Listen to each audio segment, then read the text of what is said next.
बिस्मिल्लाहिर्रहमानिर्रहीम, अस्सलाम वालेकुम। आप देख रहे हैं डीएचए स्पोर्ट्स और मैं हूं जनाब हमजा शफीक और मेरे साथ हैं इस वीडियो में अहमद सईद साहब। और आज अहमद सईद साहब पूरा फटने को तैयार हैं, एक हैंड ग्रेनेड हाथ में लेके बैठे हुए जो इन्होंने माइक हसन और रिजवान पर फोड़ देना है, क्योंकि जितने ब्लंडर्स इस दूसरे ओडीआई मैच में किए गए टीम पाकिस्तान की जानिब से, उनकी निशानदेही बहुत ज्यादा जरूरी है। न सिर्फ हम बल्कि पूरे सोशल मीडिया पर जितने भी एक्सपर्ट्स बैठे हुए, एक्स क्रिकेटर्स बैठे हुए, वो तमाम के तमाम सिर्फ एक ही बात रिजवान से पूछने के, रिजवान आखिर क्यों आपने ऐसा किया। सबसे पहले बात अहमद सईद साहब की जा रही है रिजवान की अपनी प्लेसिंग पे नंबर 4 पर कि रिजवान यहां पर क्यों आ रहा है। दूसरे एंड पर क्या रिजवान की इतनी भी से नहीं है, माइक हैसन की अप्रोच है कि डेप्थ तक आपकी बैटिंग जानी चाहिए, वही इस्लामाबाद यूनाइटेड।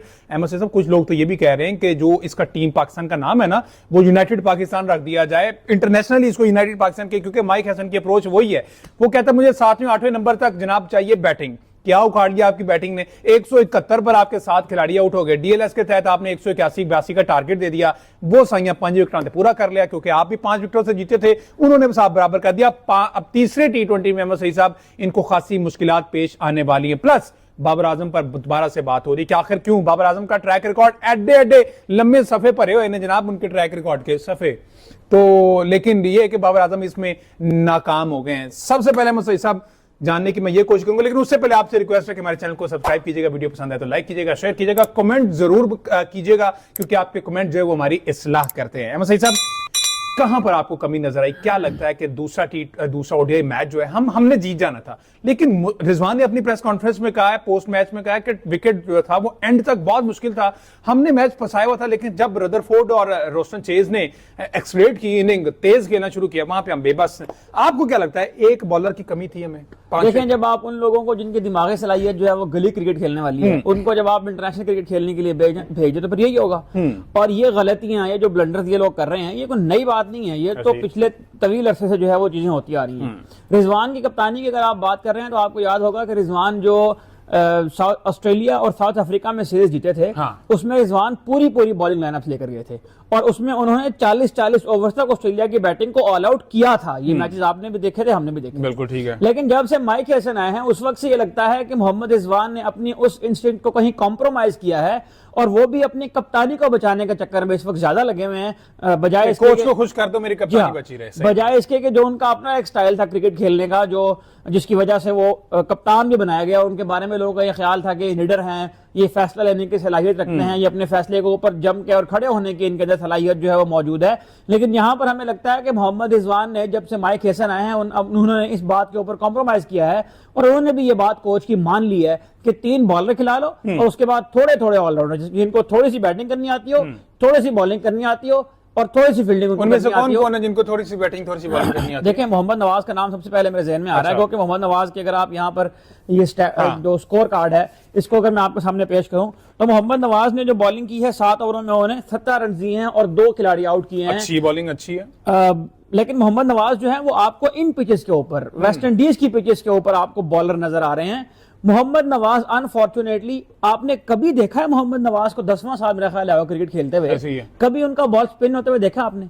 कभी आपने देखा है कि मोहम्मद नवाज को स्पिनिंग कंडीशंस के अंदर भी जाकर उन्हें विकेटें हासिल की हो? मैं अगर मोहम्मद नवाज के आपके सामने यहाँ पर स्टैट्स रखूं ना, जो ओवरऑल जो इनके करियर के अब तक समरी बताते हैं, 38 मैचेस इन्होंने खेले हैं ओडीआईज में और 44 आउट इन्होंने किए हैं।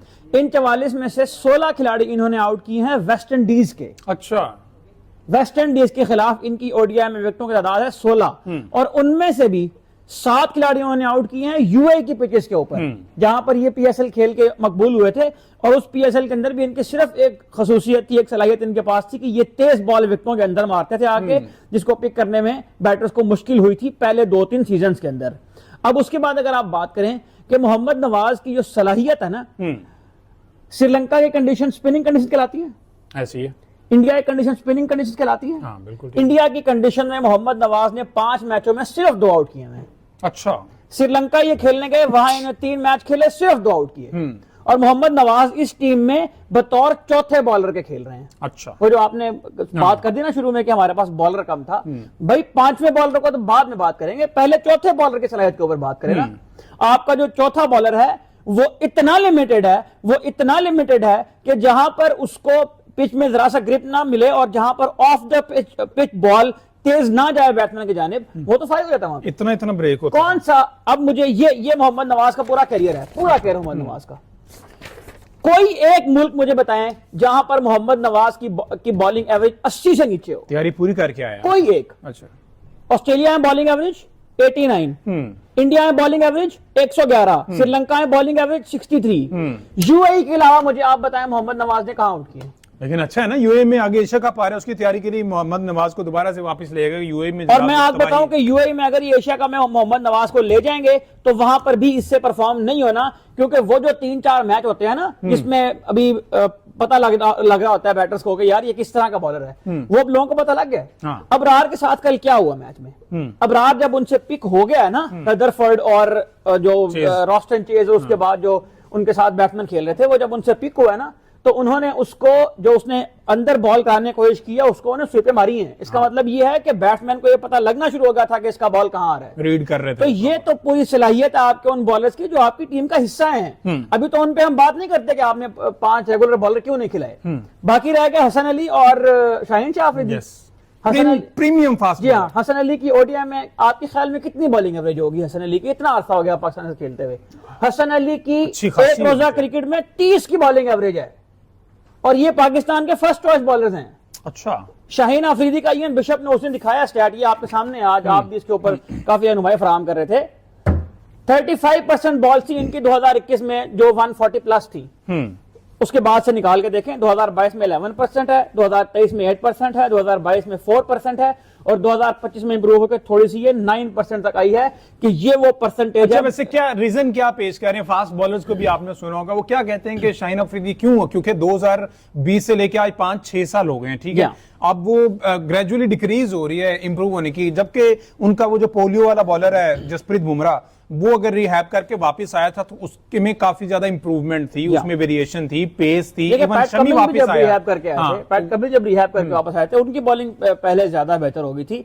लेकिन हमारे यहाँ लगता यह है कि एक तो प्लेयर्स को भी खुद बहुत जल्दी होती है, और जो लोग इनके साथ काम कर रहे हैं, मतलब मुझे नहीं लगता कि ये कौन सी कसाईयों वाली फितरत है इन लोगों की जो इनके साथ काम कर रहे हैं हमारे फास्ट बॉलर्स के साथ, कि ये इनको हाफ फिट टीम में वापस ले आते हैं। और अगर आपने इनको फिटनेस का सर्टिफिकेट जारी किया भी है, तो फिटनेस सर्टिफिकेट जारी करना है क्या मतलब है, जब तक बॉलर अपने प्रीमियम के ऊपर वापस नहीं आता, इसका मतलब यह है कि जो स्पीड उनकी पहले थी शाहीन की, वो तो उसको भी मीट नहीं कर पा रहे, बेहतर ना दूर की बात है। तो एक प्लेयर जो है जो 35% बॉलें 140 प्लस करवा रहा है। एज क्या है वैसे शाहीन की? शाहीन अफरीदी 24 साल के अभी, और 24 साल का बॉलर जिससे यॉर्कर नहीं हो पा रहा, वो नए बॉल का बॉलर है, उससे यॉर्कर नहीं हो पा रहा, इसलिए कि यॉर्कर करवाने में जोर बहुत लगता है। और शाहीन अफरीदी 2023 के वर्ल्ड कप के बाद अब तक एक रोजा क्रिकेट में डेथ ओवर में सबसे ज्यादा रन कंसीड करने वाला बॉलर है। ये पाकिस्तान का नंबर 1 बॉलर है, उसका हाल मैं आपको बता रहा हूं। अच्छा, आप नसीम शाह की बात कर लें। नसीम शाह जब आए थे, इनका डेब्यू हुआ था टेस्ट क्रिकेट में श्रीलंका के खिलाफ। वो लड़का जब घर से आता है, हाँ, सीधा जब वो घर से आया, उसने किसी कोच की अभी उसको नहीं हाथ लगे थे, किसी फिजियो, किसी फिटनेस रिजीम का वो हिस्सा नहीं बना था।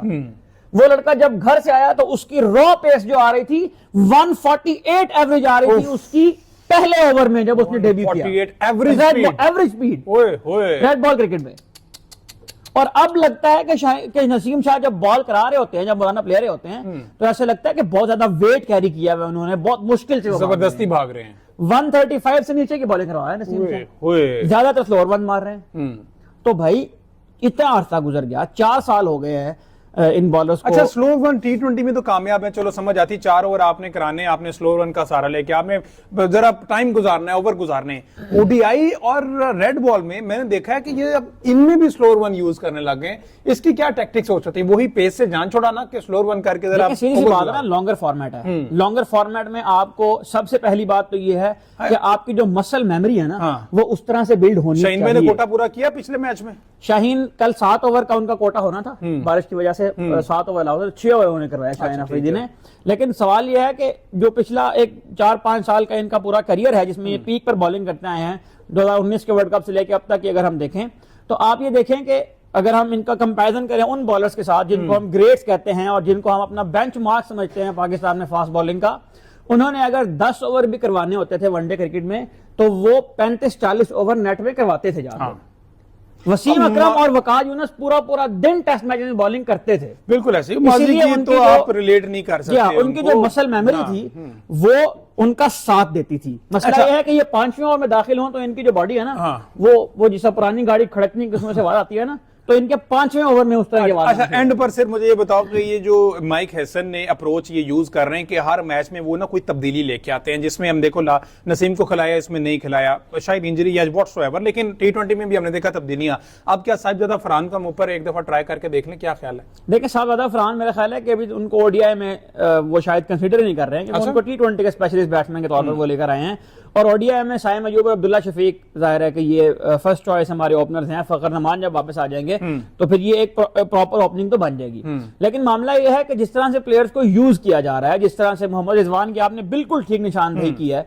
मोहम्मद रिजवान का प्राइमरी काम क्या है? Wicket keeping. मोहम्मद रिजवान के रिफ्लेक्सेस बहुत अच्छे हैं, अल्लाह ताला उनको बहुत नवाजा है, इसकी वजह से वो बहुत अच्छे विकेट कीपर हैं। वो जब बैटिंग करने के लिए आते हैं तो मोहम्मद रिजवान को अभी तक शायद किसी कोच ने हेल्प नहीं की ये बात एक्सेप्ट करने में कि उनके जो स्कोरिंग ऑप्शंस हैं वो बहुत कम हैं। वो हर बॉल को आप मतलब ये अक्सर बात होती है, वो हर बॉल को लपेट के ऑन साइड की तरफ लेकर आते हैं, क्योंकि ये उनकी लिमिटेशन है।